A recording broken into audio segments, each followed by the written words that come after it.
এই মেয়ে নাম কি? বেশ্যা। মানে কি? আসল নাম বলো। দেহ। এই মেয়ে তোমার সমস্যা কি? কি বলতেছি আর কি বলতেছো?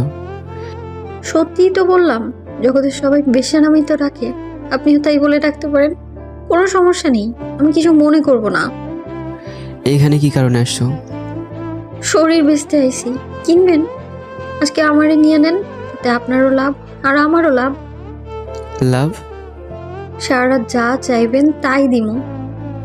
তুমি যা ভাবছো আমি এরকম না, যা এখান থেকে দূর হও।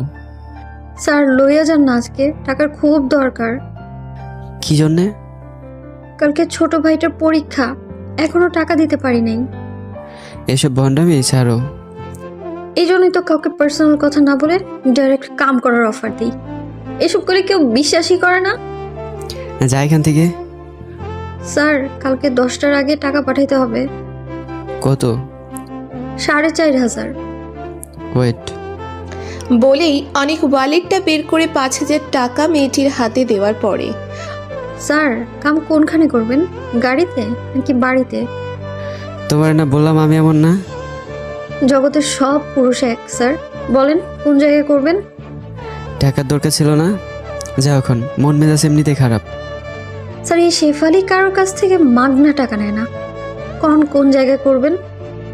এই বেদব, তোরে আমি বলি নাই আমি এরকম না, যা এখান থেকে।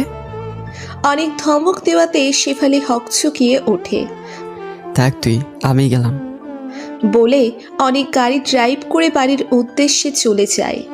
অনেক যে এতক্ষণ লেকের পাশে বসে শেফালি নামক মেয়েটির সাথে কথা বলল, সে এই শহরের নামকরা ব্যবসায়ী আসাদ সাহেবের একমাত্র ছেলে অনিক।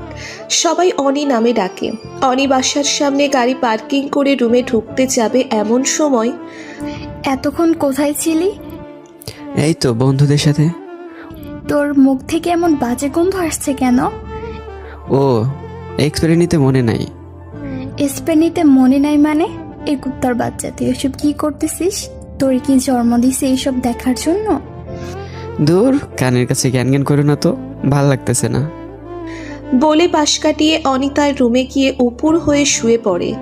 অনির এমন ব্যবহার দেখে তার মা কপালে হাত দিয়ে কান্না করতে থাকে। এই চলো ঘুমাবে। ও তো খায়নি। মদ খেয়ে আসছে। আমার অনি কি থেকে কি হয়ে গেল? বলেই হু হু করে কান্না করে দেয়। আসো তো এখন। বলে অনির বাবা অনির মাকে বেডরুমে নিয়ে যায়। রাত গিয়ে সকাল হওয়ার পরে অনির মা অনির রুমে গিয়ে দেখে অনি